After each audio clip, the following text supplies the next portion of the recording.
everyone. Welcome to All Day Radio. I'm your host, Tamara Day. And on this special episode of Bigger Than Boobs, we have a dear friend of mine whom I met on Instagram, which seems to be the going thing here with this whole series because that's just the way that we all connected. And it's the beautiful thing about social media is that we never would have thought that all these women were suffering from the same things. And prior to social media, I don't think we ever would have found each other. And it's so amazing that I can get us all into a space where we can share each other's stories. And for today's episode, you're really gonna see. So our person today is Kelsie, and she's going to basically be telling you the raw truth of what it's been like to go through this journey because I asked her to do this for me when she was just getting it done. And she'll tell you about how recent that was. She's one of our most recent explantees, if you will. And so I'm really just so thankful that she's willing to share her testimony, being kind of so new to this walk. And without further ado, Miss Kelsie, hi. Hi, thank you for having me. I'm so happy that you asked me to be on here. Of course. So share with us kind of how you first decided that this was going to be something that the surgery that you were going to do. And then I want to talk about how I talked you into coming on here and sharing your story because once they go to your social media, by the time this has aired, maybe you'll have stepped into that role. I don't know. I'm not forcing you, but you will not see anything about it. And so maybe the public wouldn't have necessarily known that you've gone through this. And so I wanted to be maybe that catalyst to help you get into that world. And if not, that's, totally fine too. Not everyone walks out this crazy ass journey of telling everyone about what we're going through. Yeah, so I did end up posting about this probably about maybe 2 weeks ago when I was just getting the ACE bandage off. So Okay. I kind of went through a scenario of pictures that I went from November on and the tests I got, the doctors I saw, the outbreaks. Did you And put it on your stories or your feed? it was in my stories, and then now it's a little circle at the bottom, where it says Okay, that's why it's in your highlights. yes, there In we our go. highlights. So I didn't see it on your feed, and that's what I was like, I wonder if she's gonna post about it. Okay, so they can find that information in your stories. Is that something that you're doing that on purpose? Like you don't want to have it all out there? Like what are your feelings about it? Um, no, I absolutely have been voicing what I've went through and just kind of trying to open other people's eyes. I'm in a lot of Okay, I asked basically, are you keeping things off your feed intentionally, or is it just that you posted it in your stories and you're kind of just not in a because you guys have to know, like, I'd say 50%, if not less, of the women that I'm interviewing for this series are like not visible, like not what is the word? Like social media is not your main thing. You know what I mean? Like I'm not just interviewing models and entertainment people I'm talking to real women that have gone through this experience off camera, off showing it to the world. I was the weirdo that like walked everyone through the surgery. Like I don't even know why I had that pull to do it, but I was like, God, if I have this platform, I guess I'm going to just show everything and what do I have to lose? So yeah, not everyone's going to take that same route, but I think it's so important that they know yeah, you take some bomb photos and you do some modeling, but that's not your main thing. Like you have a career, right? yeah, great. Yeah. There you So go. tell us what you do kind of and what led you to even getting the implants because I know that you did bodybuild, right? And you competed. Mhm. Um did you have them while you competed? No, I had the luxury of being full of milk, so it looked like I had breast implants. So Yeah. no, I didn't. I competed all of my competitions. I literally was nursing. So You do what? You do not hear that every day. Yes. So I got asked that a lot though. They're like, "Are your boobs real?" I was like, "Yeah, they're actually full of milk and they're engorged. So this is great. They Was look it your fake." first or second child? Oh my word. So after, I nursed them both, that's kind of when it literally was like a deflated balloon, obviously. Yeah, I nursed two kids back to back. They're barely 18 months apart. get it. So basically that was my thought, I didn't think a lift. I thought we have to fill it up because there's Mhm. extra skin. So Did you uh, already have this is a question that I kind of go across the board with women, and I love hearing their stories on this. Was your need or desire to get them based upon being in that industry, or did you already have that notion like years prior? Like for me, I always knew I wanted boobs since I was younger. I just didn't know about implants until I got into the bodybuilding world and then was like told basically that you should do it. so I will say I did model some without them, but it definitely had a influence in me like pulling the trigger on actually getting them. Mhm. Um not the whole reason, but definitely played a part because Yeah. think of the modeling world and what you Mhm. see. Mhm. Obviously you're like, okay, well, I have this. And you're muscular, like they'll see on your page, like Kelsey and I are built very similarly, like brick Yes. houses, and we Yeah. don't have scrawny arms. And I think when people think about like carrying any type of size in your breast, like when you're thinner up top, it doesn't look as, Proportionate. yeah, yeah. And I hate to use that word because that was such a like strong word they used in the bodybuilding world that got me so off like myself, but Um, you you frozen. I didn't hear what you said. am I freezing? Okay. Yeah, forgive Um, me. here, hold on. Okay, I'll repeat it for you, but I think they heard it. So, basically, like the idea of getting them, you hear this word proportionate in the bodybuilding community a lot. And especially like as a competitive person, I definitely wanted to get to the top. So I was like, I'm going to do what it takes. And so that was, my idea of getting them. But I think deep down, I always kind of knew I was gonna get them regardless. And so it was just Yeah. that like kind of catapult to make it happen. And it's funny, I never even competed after I got them. I just stopped competing. I was gonna say I don't remember ever seeing any competition No. pictures of you. No, competed for a year straight, just like 6 shows back to back, and I did really well actually, but then like towards the end I kept hearing like if you want to go to that top level, like there's some things that need to change. One of them was conditioning my lower body more, aka like getting rid of my butt. I was like, but then I won't have anything. Yeah. I have nothing here, nothing here. So Yeah. I couldn't deal with that. I already had so many demons in my head about my boyish figure growing Mhm. up that like I couldn't do it. So I think once I got boobs, I was like, oh, like this is what it feels like to look more womanly or feminine. And so for the first time, I was like, I don't want to get back to that lean, muscular state again. So I just started like packing on the weight. And like that's what developed into the I think persona online was this thicker, curvier, more muscular person. And I ran with that and that became like my brand, if you will. But I never like sought out for that to be my aesthetic. Like I had never looked like that in my life.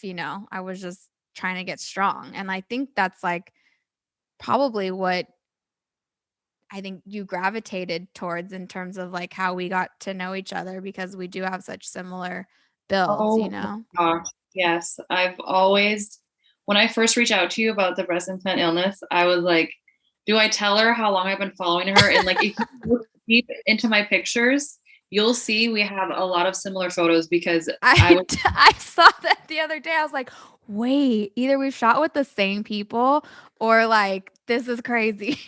yeah, no, we did shoot with some of the same people, but a lot of them were inspired by you. I was like, Oh, this one, I like this. Like, well, let's recreate this. So yes, we do have similar bodies and we do have similar personalities, although that's me just throwing it out there, just from your, from following Yeah. you as long as I have, and You know everything. what's crazy by you saying that is like I just got like this wash of this feeling that, and not to get real sob story, but part of my journey, like taking them out, has been the realization that I contributed to like girls seeing my page and what I present and being like, "Oh, she has boobs, so that's something that I'm gonna get." And I know you got yours prior to probably hopefully seeing me. Don't say Yeah, yeah, that. no Okay. prior. Okay, thank God. But I'm like, it's this whole like kind of regret that I've had to really um just pray on and learn to let go of, is that I can only control what I was doing with my life and where I was at mentally and the things that I used to cover up all the demons that I had and the insecurities that I had. And I just look back and I'm like, wow, I hope I didn't promote that that was something that a woman needs. I just wanted to be someone strong and someone who elicited like this energy of I don't give a F what anyone's gonna say. And like that was my only MO because I was doing it for myself and it just became this thing with other women, which was a beast in itself. And I'm so grateful for that. But I'm also like, wow, I grew this platform with these things and Mhm. they were part of me. So in removing them, I've had so much like weird feelings of guilt come up about like what I was promoting, especially like with young girls. And I know you have a daughter, and we talked, briefly about it when you first said you were getting them out. And I just thought, like, that's really what changing this generational um, quality of what we teach our daughters, especially, and what we're showing them. And with social media being what it is, and our culture being what it is, and media and advertising and everything just shoving fakeness down the throats of these young girls, like, you're actively doing something to change the prospect of her life and change the way she's gonna see herself. And that was the first thing that I told you when you told me that you had a daughter, because I was like, I wish I would have been able to, because I don't know if I had told you when I had them, like, I was in a long Yeah. relationship where I was a stepmom, and I mean, I did everything I could to show her, like, how to be strong, how to be, courageous and love yourself and be natural. But like, at the same time, I still had these things. So I just think back on like what a role model I could have been and what want to be when I have, if I'm blessed with having a child. I think that like I get to now change the course of how that's gonna look, and women like you are doing that actively in their homes, and it's such a beautiful thing and I know you said it was a difficult part of explaining that to her because she didn't even know what it was in the first place. So, like, what is that like? You're, I think so far you're my first mom that I'm interviewing, so I'd love to get that perspective. Yeah, so like you mentioned, they didn't even know. I'm very open with both of them. I have a daughter and a son. And they didn't even know they were fake. So when I tried Right. to explain them, they were like, "You're lying." And I was like, "No, I'm not lying." And how Um, old are they? 7 and 8. That's crazy. They're like, "But we drank milk Yeah. out of those Yeah. things." I was like, "You did, but not like That all part. 10." So, she understands that basically the gist of it, that I was getting sick from them, and that's that. I was, Did they witness you being sick? yeah, but it was so close. So I got sick in November. I got COVID at the end of December. So it kind of Like, all, sped it up. yeah. Wow. And they definitely saw me, the first time I showered, they opened the door when I was trying to unwrap myself, and like, you have T-Rex arms right after surgery.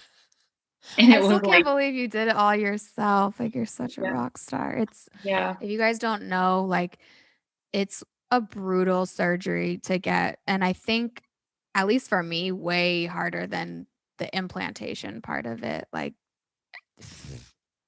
Emotionally, oh emotionally for my sure. gosh, yeah. I think the surgery, Depending on what they do. Mine was as my doctor called it, a train wreck inside. well, There was that's a probably, lot of cutting, a lot of scraping, a lot of just getting shit out of there, and yeah. Well, you had leaks, didn't you?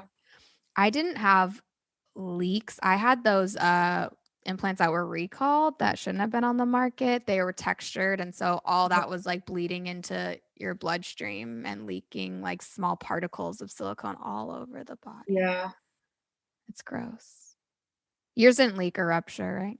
No, Which he, is so important that people know. This is something I'm gonna drill into everyone's head, yes. that people are inundated with this idea that they have to be somehow physically messed up inside you to cause your body to shut down. And it's just a matter of the perfect storm of like your immune system just being a little bit maybe taken away and doing some like focusing on something else for just long enough for your body to just go, hey, what are these again? And then it's like all systems shut down, and everyone's systems are different. Like mine was totally upper respiratory that was affected.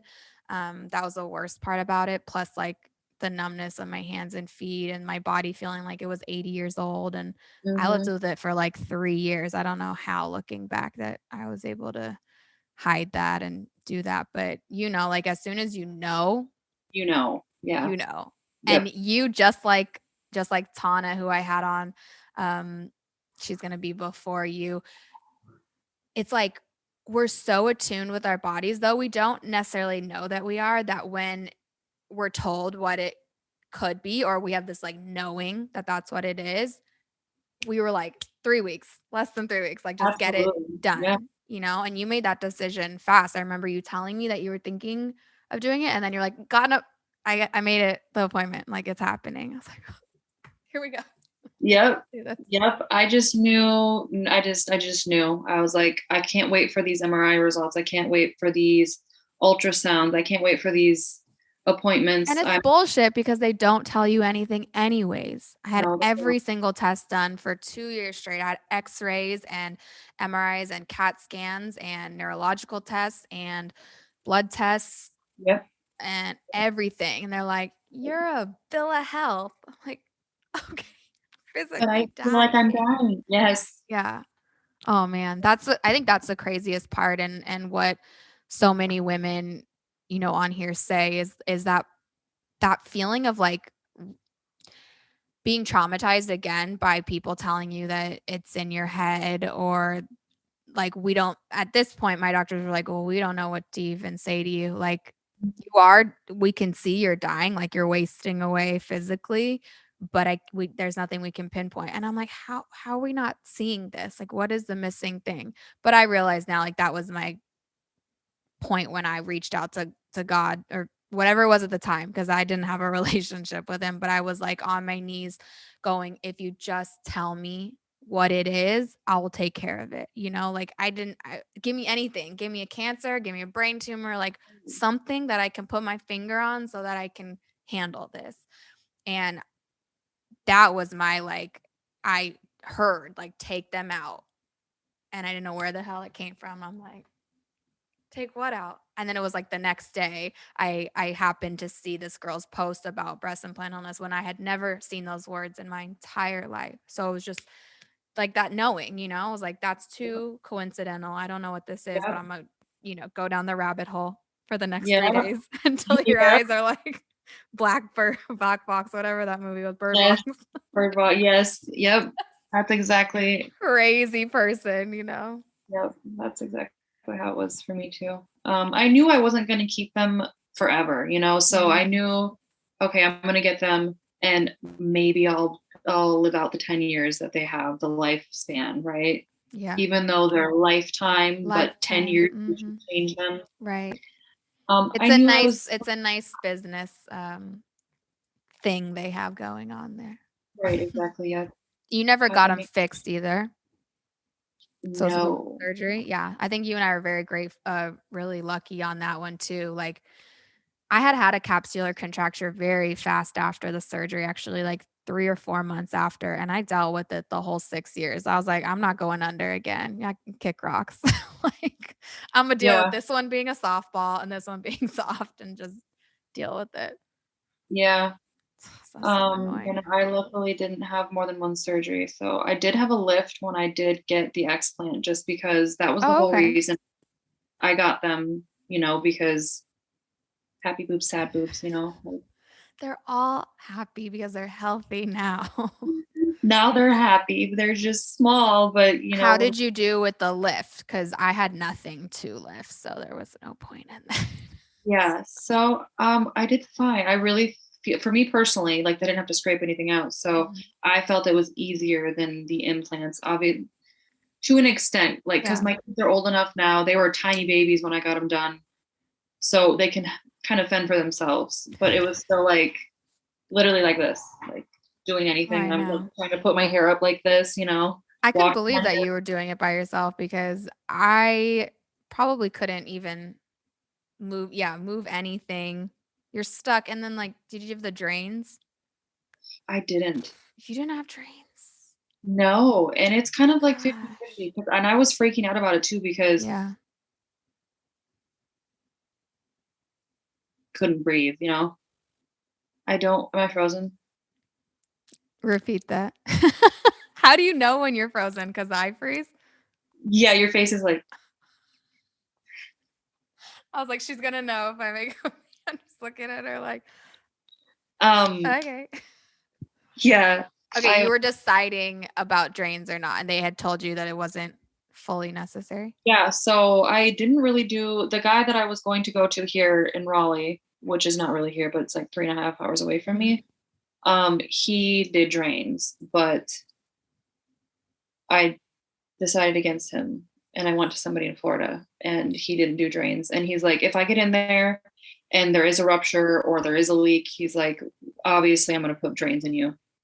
Mhm. And he decided against them when he got in there. So Yeah, I think I mean, I remember talking to my doctor prior to, and he also said, like, "We're gonna decide once we get in there," and I think it was the trauma that was caused by the scraping of the bone and the muscle cutting and everything that he's like, "It's gonna be a little bloody after." And I think like, the fluid does absorb into but better it not, especially because I had all the particles of silicone, like the micro yeah, particles in there, so he was like, "Let's just flush it out," and, yeah, the I think for me, the worst part about it was the drains though, because and it's interesting that concept of, like, these tubes are like these fat silicone straws basically, and they run like all you're a nurse, they run yeah, all in there like a snake.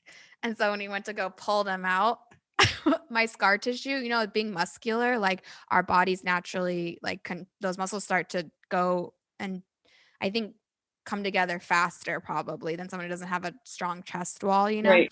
So Yeah. I was already day 5 when I got him out healing, and I remember when he went to go pull him out, like, nothing happened. He's like, "Okay, we're gonna have to actually pull," and I'm like, "Okay." So, like, I'm standing there and I'm bracing myself, and then as he starts to really pull, I Oh, just, like I can audibly hear like, if it sounds as if you take that, like, shiny plastic paper and you're going, like, to no, it, and it's like no.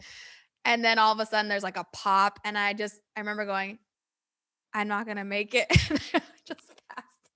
I was gonna say I would have passed out. Oh, yeah, and it wasn't even like, by choice, it's just my blood pressure dropped, and then I just remember being in the chair, and I was like, "Oh, Oh, that was fun." I was like, "I have another one. Great, here we go." that is horrible. So we That talk is about that because literally I'm like, there's gotta be another way.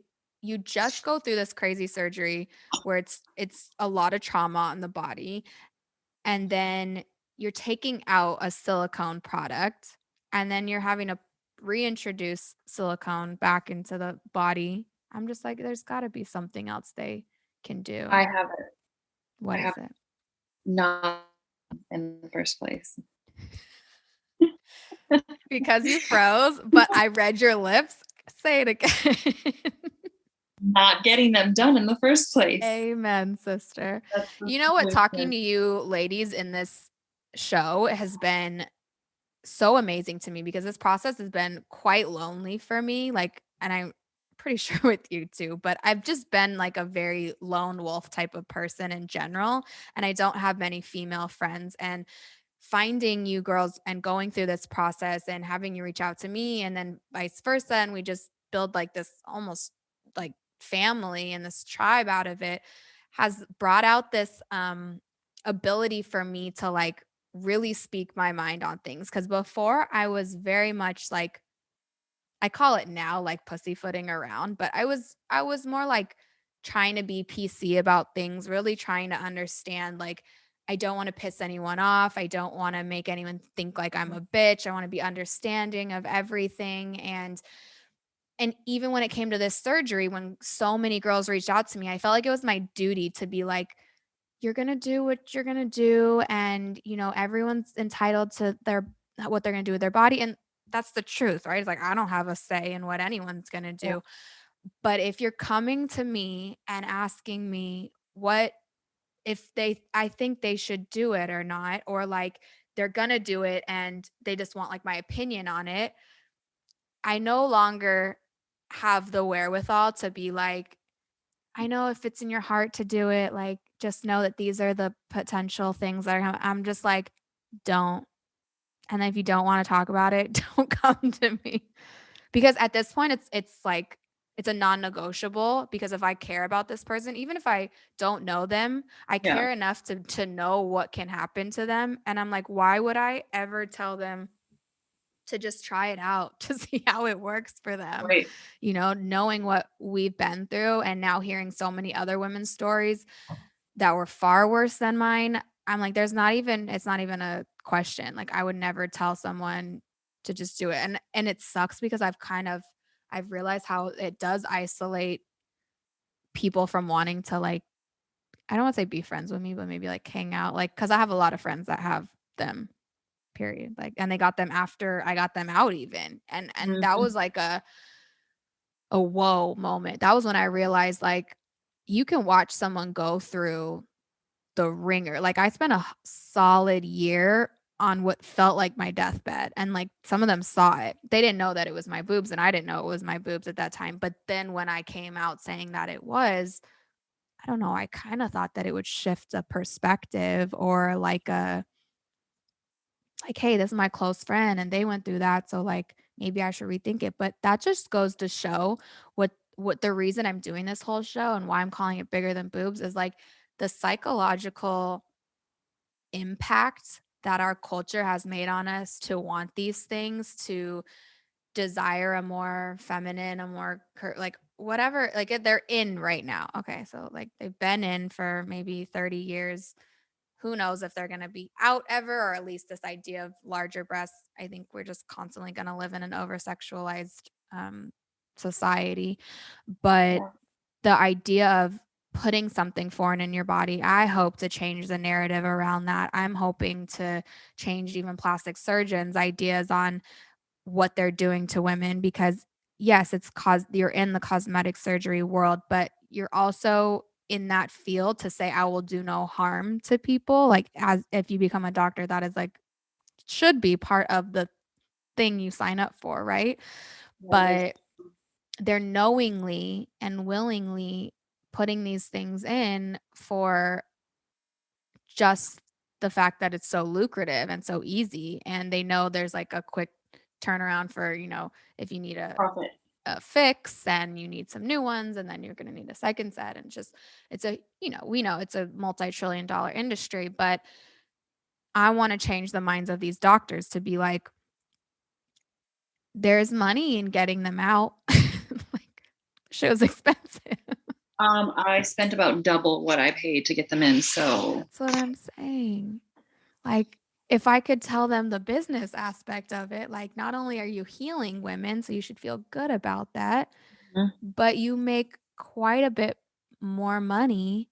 Yeah, it's a little bit of a more labor intensive surgery for sure, Yep. but you can sleep at night knowing that you're not potentially making a woman lose her entire Self. livelihood, herself, her sanity, her How many relationships, and think about how many things have been ruined from a woman just completely losing her.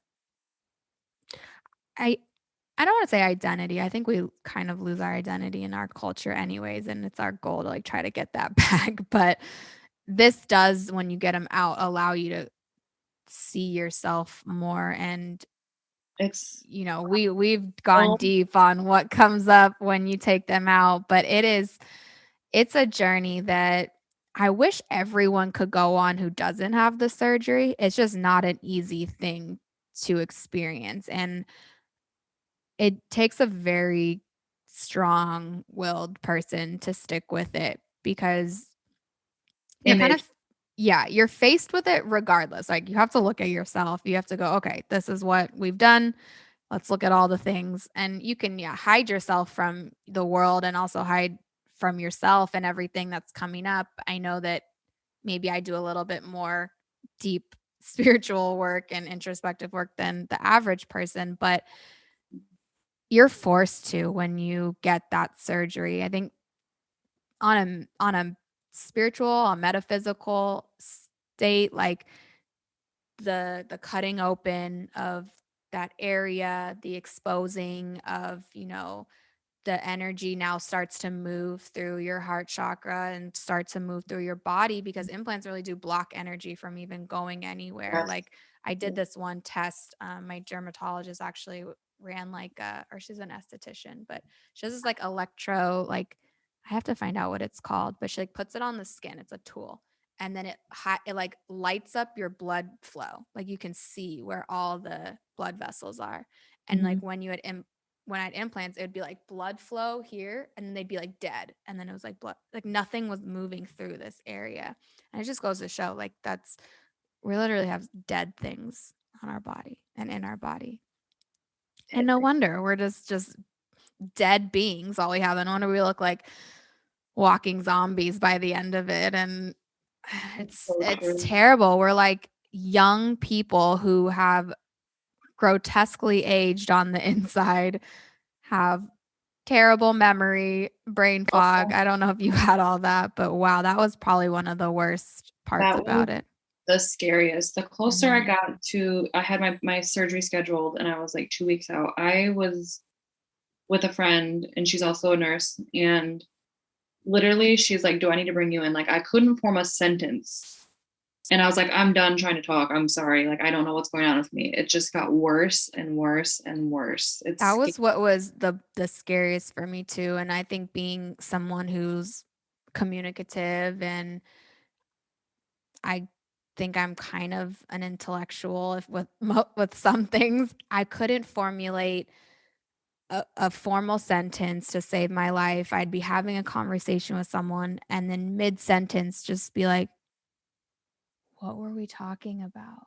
mhm. And it freaked me out. That was when I went in for the neurological test, but I also went into, like, I hid, I hid myself from everyone because I was like, "I think I'm dying and I don't know how to carry on in this world," and I pulled away from not just social media. I mean, I was really off of that, but because I couldn't even work anymore, but my relationship, and I look back on, like, how the demise of that and how I was not the person that he had once, like, knew, and he told me, he's like, "You're not who I fell in love with," and whether or not that had to do with what was going on with the Yeah. the That's mind or the body or whatever, but it was, like, yeah. opening there was layers to it for sure, but it was exposing some things, and I just, like, started on this spiritual journey with that because I'm like, "Okay, if I'm dying, like, I'm gonna remove myself from all these people and just figure out."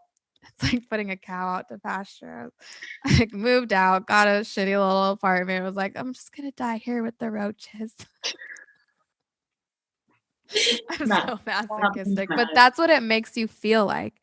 I don't Mhm. know any other way to explain that than you're like a slow death, or rapidly for some people towards the end. I can't imagine having kids at the time. I mean, I was a stepmom, and that was all my energy went into just taking care of her at the time, and then I'd sleep for like 18 hours when like she'd be gone, he'd go to work, and then I'd like pretend to be doing something when he got home, like as if I was, but I couldn't even keep my eyes open. The fatigue was so intense. I'd never experienced anything like that. And not only that during when they're still in, but talk about the detox and the waves after they're out. It's not just they're out and I'm better. It's like So where are you at right now time wise? 4 weeks. You guys, she's only 4 weeks Yes. out from this. Like I'm I don't know when I'm gonna release this particular episode, but right now I'm a week away from my 2 year, and I'm still experiencing things. And Detox. that's the truth of the detox is so much about the healing process I was open about with girls that reached out to me, and I wanted to be so open. I said that the mental part was the worst, the spiritual part was the hardest and the most amazing, but the physical I kind of I healed from quite quickly. I felt like most of my symptoms went away right away. But the waves of things and layers that your body heals in, Mhm. because we know that like dis-ease trapped in the body, well, it's spiritual stuff, for me it's traumas, like things that get shoved so far down that as you heal and as your physical body heals, then like more stuff bubbles up and you're like, I thought I dealt with that Yeah. a long time ago. Yeah. I thought the 2 years of therapy helped with that. I Yeah. thought that, leaving that person helped with that. I thought this, and it all surfaces. And like I was saying earlier, you can either decide to shove it back down or you can go, I don't want to deal with this stuff ever again. So I'm going to keep, my process has been like, keep going within, keep going back and fix and like removing it. And so I felt like I was coming out of the cocoon end of 2019 because I got the surgery March 2019. So I felt like that whole year was very transformative for me. And 2020 was going to be my rebirth year to just like take on the world. Yeah. And it was like, boom, hit you in the Yeah. face with some COVID. And it wasn't that, it was all the truths that were coming out. It was all the things at large that I was learning about that I had been blind to, that God was showing me like, this is some heavy shit that I'm going to call you to take on, but you're not ready to do it yet. And I wanted to. I wanted to go and like be that fighter for everything. Mhm. And it sent me back down the like dark path Yeah. that I needed to go back into the cocoon for. And I was like, why? I was just Yeah. getting out of here. Yeah.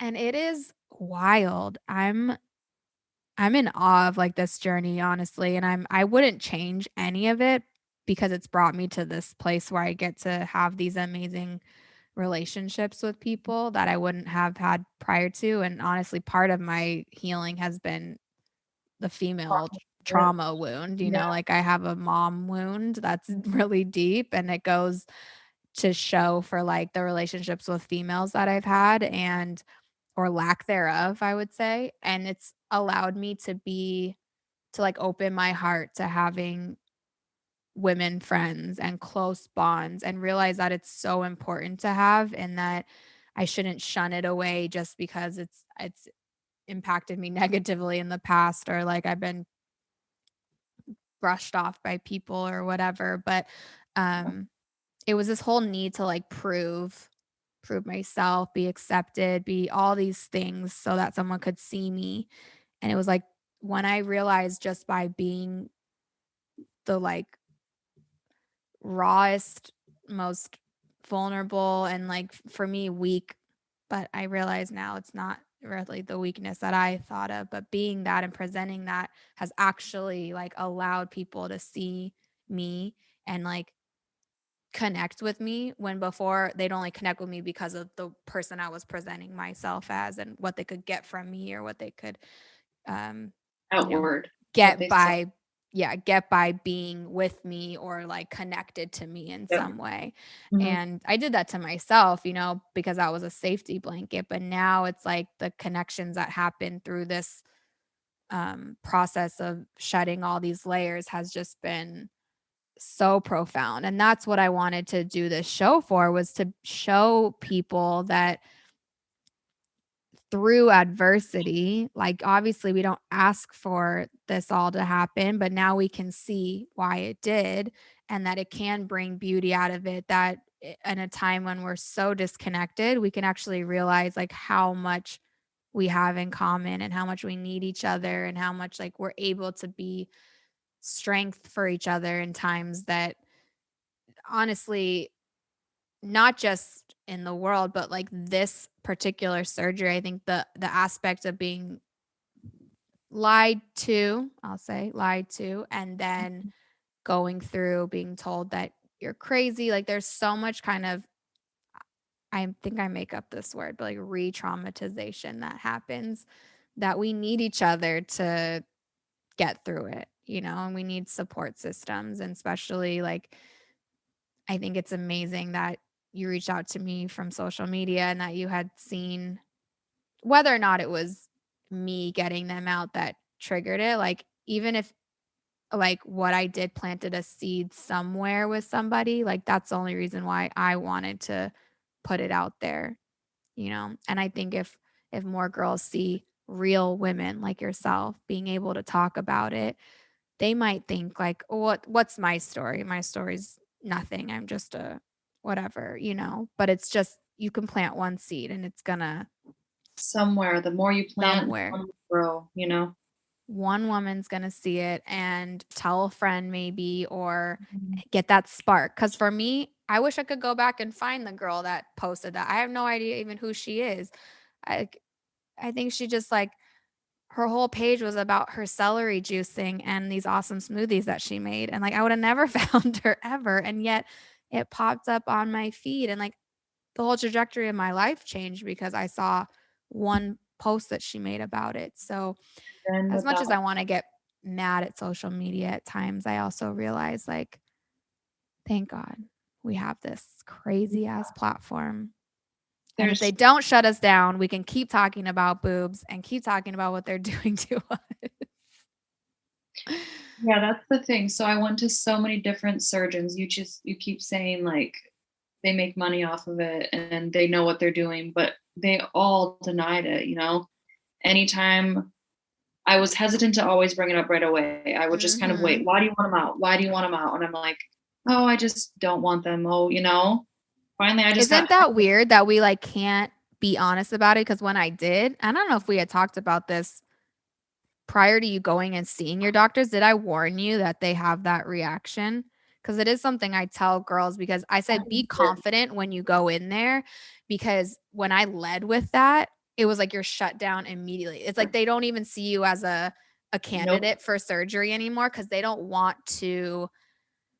Their whole mindset is like, I won't let someone leave my office looking worse than they came in, because that's worse to them, you know, like to not give this aesthetic perfection, Yeah. leaving Oh, their practice. absolutely. Yeah. It was always why? Why? Like Why growth. wouldn't we just put new ones in that are better? So yeah, that was the last one before I went to the doctor I went to. It was like, so if something's wrong, do you want them to replace? No, I don't. I don't want anything else inside of me. I want them completely out. The surgeon I went to again prior to the one that did my surgery told me that the capsules weren't necessary to come out. They don't need to come out. Your body will reabsorb that capsule.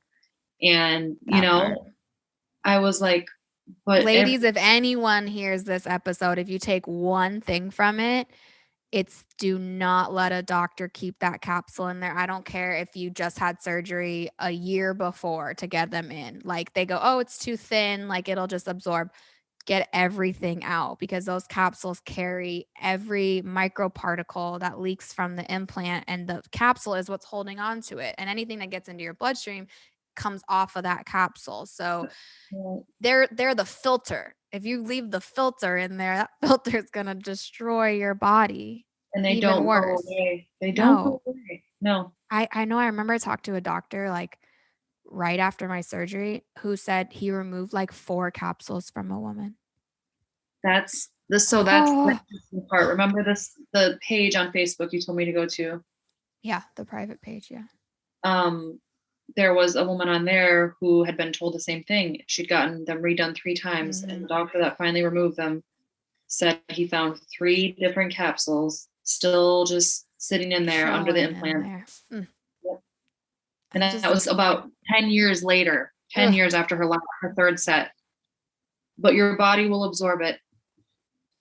I'm like, what school of medicine did you guys go to think that tissue that's filled with scars tissue and calcium deposits and particles of silicone and 38 carcinogenic toxins are going to just nicely absorb into the system? That's what I'm saying. I, as a nurse, I know this is a dumb moment. Like, you as a doctor have to know. You know what I'm saying? Like, Yeah, so you were like in that field, like when you hear a doctor say, they don't actually cause that. Like just immediately you just go, okay, you're trained to say that because it's your livelihood and your practice that's at stake. Or do you think they like really have made themselves believe? I think that's what it is. I think they're literally believing the lies they tell. I really. Yeah, I do too. Cause they like looked me dead in the eye and I'm like, there's no way you're that good of a liar. Like dead face, 8 surgeons. My Yeah. ninth was the one I went with, but I was so disheartened by all them, let alone the disgusting practices some of them have by, like, The how in work. which they were touching me to see if, like, there was something wrong with them that we could fix. I by the end of it, I was like, "Okay, I'm just gonna leave them in, and I don't wanna have anything. I don't care. Like, I'll just whittle away and in my corner over here." But Yeah. it made me think, like, this is where shit started to come up even before the surgery, was, like, such a new perspective when you go into the doctors when you're getting them out than when you're so excited to go get them in, and they tell you all these things, and you're like, "Yeah, yeah, okay, that sounds cool, let's Oh do it." my gosh, But you're going yes. in and they're telling you all these things, and you've already done your own research, you've been with other advocates, you know what your list is, you know what you're going in for, it's such a different mindset, and then they bold-faced tell you nothing about these has caused any of that, and we could put new ones in, and you're not gonna like, I mean, at least let's go off Oh the my things I gosh. was told. You're not Yeah. gonna like the way you look, you're gonna be deformed, no one's gonna love you. I was like, "Whoa, where did this come from?" Like, I felt like I Yep. was going to war with these guys. I'm like, "I'm paying you, I don't understand." Yes. But I really 1000. think they have learned to believe that because it allows them to continue doing something that is harming women by the hundreds of thousands. And, I know it's cliche to call them like ticking time bombs, but honestly, like, yeah, someone can be fined for like 30 years, but that's amazing that they have been. And, fine is relative. They probably don't know what's really going on That's inside their exactly body. right. That's the question I get. So you had him for 6.5 years and you just got sick out of nowhere? Mhm. You just got sick. How'd you know? I don't know how to explain it. I just knew, you Yep. know? And that's the hardest thing about explaining it to people and why this community is so awesome is because we all go by the once you know, you know. Yeah. It's I know people talk about that with, like, relationships or men. I've never felt We won't go there today. but and when it comes to our bodies, that's the one thing that innately is in us, and when especially when you get them out, I was overwhelmed with this, like, I think I was still high from anesthesia, and I think I have the recording of it in the YouTube that I did. It was like I was waking up and my doctor was next to me and I, like, grabbed his hand. I was high as a kite, but I was like, "You saved my life. Like, I'm gonna be better." Like, I knew, Yeah. hands down, this was what was doing it to me, and I knew I was gonna be better, and that's just that was a knowing, not a feeling. I knew I had made the right decision. Um Not something you can explain how that No. happens, and Uh, especially, like, when I knew I needed to get them out, I was battling the demons that told me, like, "Just deal with it. You like them. You like your body with them. You know what Yes. life was like before them, Tamara. You know how you felt about yourself before them. You're dealing with Yep. those demons that are telling you not to get them out. But the one telling you to get them out, you know for a fact that that's what you need to do. And Yep. so reconciling those two voices was my hardest thing. But I did it. I made the appointment because I'm like, yeah, I think I made like 4 days after that I met that doctor, and I was like, "I'm doing it. I will fight these voices in my head all the way up until the second I go under, but I'm doing it." And I that's why I give mad props to every woman who decides to do it, because it's not just about removing the No. boobs and going flat. It's about every single thing that caused you to want to get them in the first place and what you're facing taking them out again. And Mhm. maybe a lot of women have done the internal self-improvement, spiritual journey walk while having boobs, so that when they get them out, it's like a whatever thing, and I commend that, and I think that's an incredible thing. But for I think the majority of us, it's so much more healing and the layer effect I think that happens. And I think that's why like getting them out is such a huge advocacy thing for me, because if it was just about the boobs, I would say it once a year, maybe twice a year, and tell women not to get them, maybe put a highlight thing up there and be like, boobs, no, don't need them. But I think it's such a major thing for our generation and for the next generation to be taught that the things that we have been programmed to believe about ourselves are a lie. And in order to fight those demons, it's like a daily battle against the adversary just throwing all that messaging at us, and it's constant. So I'm I'd be doing a disservice to the girls that look to me, the page that I now know I didn't build. God was like, I'm gonna give you a page so that you can be this voice for this thing that you're gonna have to go through. And, I never saw that coming. But now I'm like, I have to be like the face for this, because it's not just the tits. It's everything. It's everything that we thought about ourselves, everything we were led to believe about who we were and who we should be in this world. And it's bullshit and it sucks. And it's like, if we can band together about this and talk about it, we can also change the way women raise their daughters, how men raise their daughters, how men see their women. I think that's a huge one. Like, I can't wait to talk to some men about this that have reached out to me to talk about their like wives or girlfriends going through it, because I think that perspective is so unique. Mhm. In that, as we know, like being in part of that group, there's a lot of women who are afraid to get them out because their men were who asked them to get them in. Or And are like, "But I like them. mhm. What are you gonna look like You're gonna, after?" yeah.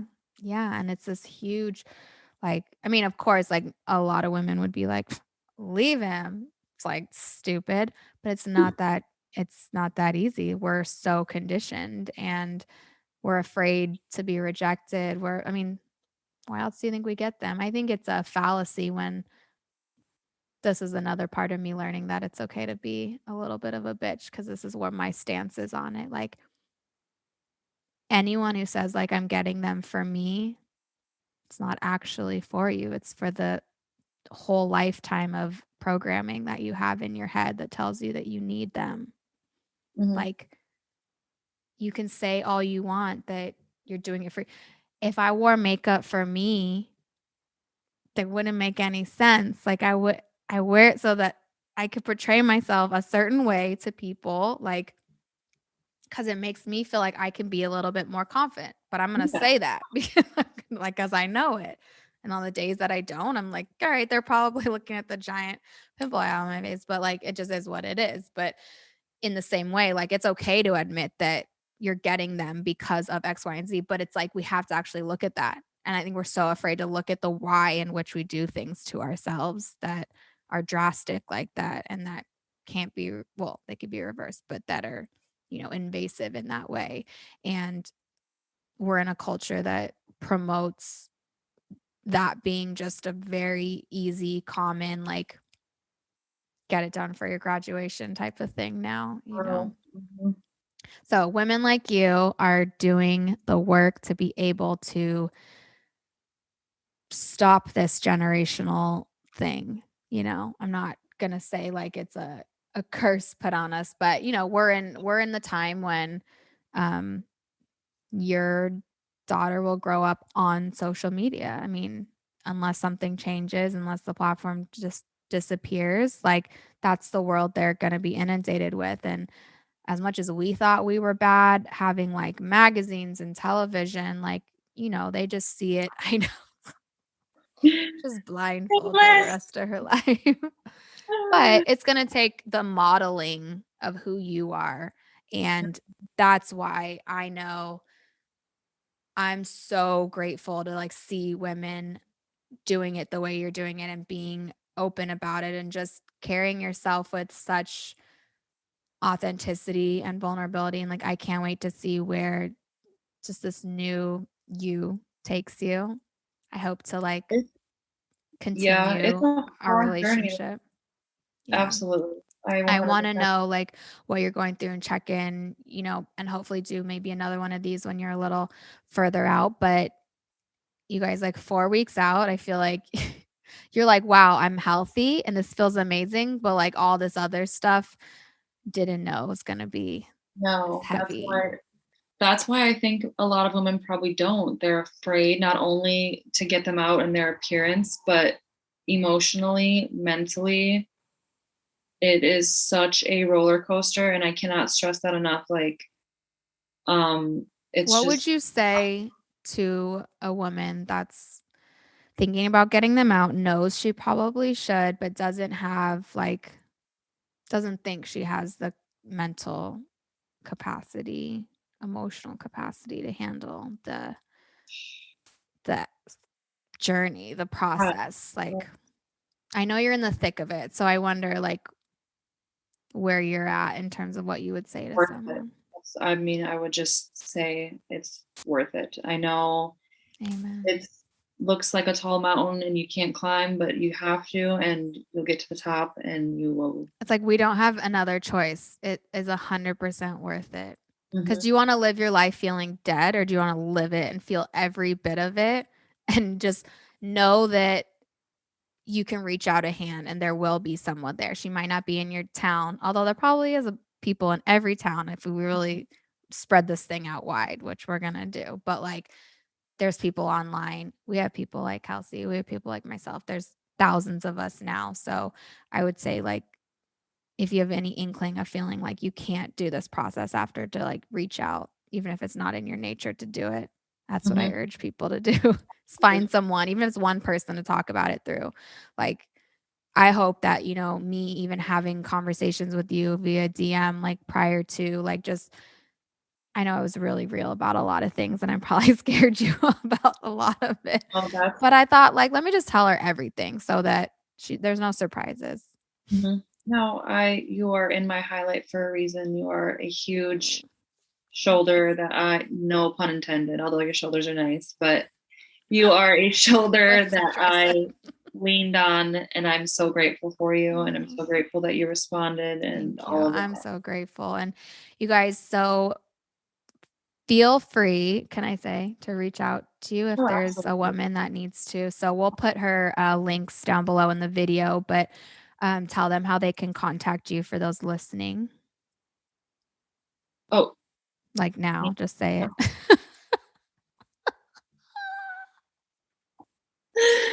oh my gosh, that's This is funny. why I loved her. She said, "Are you frozen again?" I don't know, am I? So it's No. my Instagram is Kelsie, Kelsie underscore Jo, Jo underscore. That's how I would be Okay. reached. So you guys can DM her if you have questions. Do not reach out to her on some creepy stuff, please. I will hunt you down.